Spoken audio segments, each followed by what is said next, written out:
ओम काली। सभी हिंदू प्रेमी भाइयों बहनों को मेरा हृदयपूर्वक ओम काली। गांधी के मामले में अपशब्द बोलने के लिए मुझ पर FIR दर्ज हुई। मुझे उसका कोई पश्चाताप नहीं है। गांधी ने किया क्या है हिंदुओं के लिए? विश्वासघात किया है देश का। 14 वोट प्रधानमंत्री पद के लिए सरदार वल्लभ भाई पटेल जी को थे और 1 वोट भी नेहरू को नहीं था। तो भी नेहरू को प्रधानमंत्री क्यों बनाया? और ये वंशवाद की जड़ फैलाने वाले ये गांधी ने पूरे के पूरे कांग्रेस के अन्य प्रतिभाओं का खच्चीकरण कर दिया, अन्य प्रतिभाओं को कुंठित कर दिया।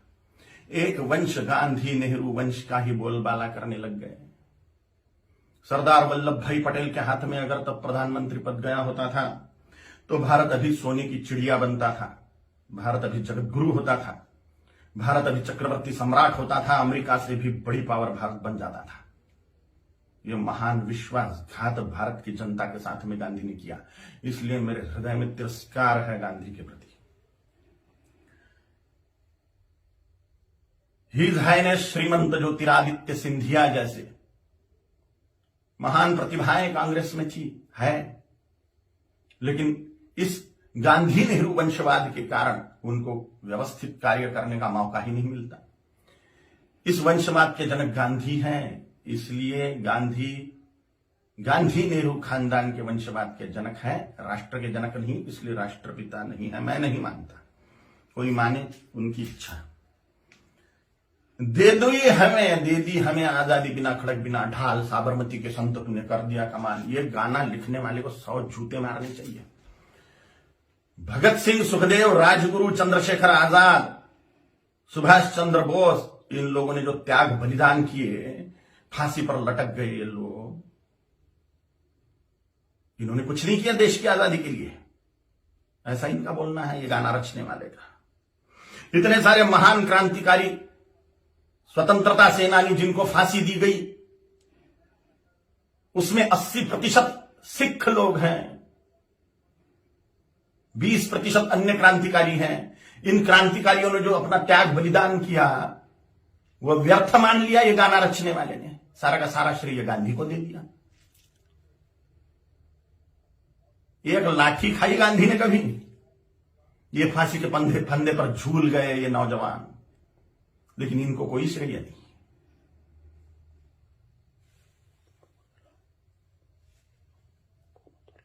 सुखदेव, राजगुरु, भगत सिंह जी की फांसी गांधी रुकवा सकते थे, लेकिन नहीं रुकवाई जानबूझ के। इसलिए तिरस्कार करता हूं मैं गांधी का। इनका एक बहुत बड़ा हथियार था अनशन करना, और गांधी ने उसका उपयोग भारतीय जनता के खिलाफ ही किया, हिंदुओं के खिलाफ ही किया। बोला था कि बंटवारा मेरी लाश पे होगा। मजहब के नाम पर जो बंटवारा हुआ पाकिस्तान बांग्लादेश का, वो मेरी लाश पे होगा, ऐसा गांधी बोलते थे। लेकिन जब बंटवारा हुआ तब गांधी जिंदा थे,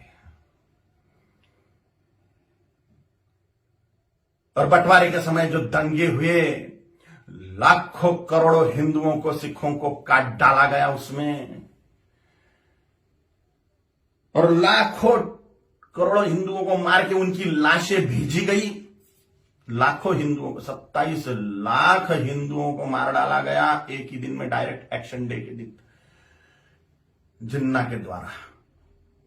और पाकिस्तान में से जो ट्रेनें आ रही थी वो लाशों से ही भरी हुई थी, महिलाओं के और पुरुषों के। बोरे के बोरे भर के महिलाओं के स्तन काट कर भेज रहे थे वहां के लोग। सामूहिक बलात्कार करी हुई महिलाएं, उनकी लाशें, उनके स्तन बोरों में भर के। और यहां गांधी अनशन कर रहे थे कि 55 करोड़ रुपए दो पाकिस्तान को। जब सिख लोगों ने दंगे से पीड़ित होकर कड़कड़ाती ठंड में मस्जिदों का आश्रय लिया, तो उसके लिए अनशन पे बैठ गए गांधी कि इनको मस्जिदों से बाहर निकालो, मुसलमानों को मस्जिदें सौंप दो। नफरत करता हूं मैं गांधी से। इसलिए भी पाकिस्तान बांग्लादेश को जोड़ने वाला कॉरिडोर मांग लिया मुसलमानों ने कि भारत को और खाया जाए। गजवाए हिंद के तहत भारत को मुसलमान बना दिया जाए, तो पाकिस्तान और बांग्लादेश को जोड़ने वाला कॉरिडोर, हजारों वर्ग किलोमीटर का कॉरिडोर, इसके लिए गांधी अनशन पे बैठने वाले थे। के शासन को वो दे देना पड़ता था और भारत फिर से बढ़ जाता था। स्वतंत्र वीर सावरकर जी ने गांधी के सामने जातीयवाद तोड़ने की बात कही कि वर्णवाद, ब्राह्मण क्षत्रिय वैश्य शूद्र, यह वर्णवाद और हजारों जातियों में बटा हुआ जातीयवाद, इसको तोड़ दो और हिंदुत्व की धर्म ध्वजा के नीचे सारे हिंदुओं को एक कर दो। तो गांधी ने इसके लिए ये बात नहीं मानी। ये मांग पूरी करने के लिए अनशन पे नहीं बैठे। उन्होंने कहा जैसा है वैसा रहने दो।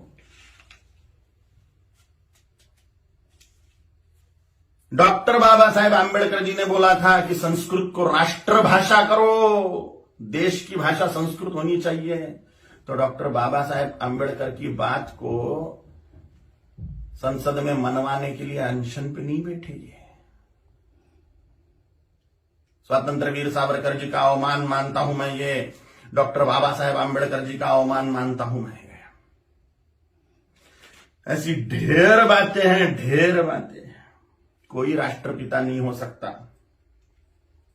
करोड़ों सालों से राष्ट्र है, उसका काय का पिता 200 साल पहले आया हुआ व्यक्ति कैसे पिता बनेगा?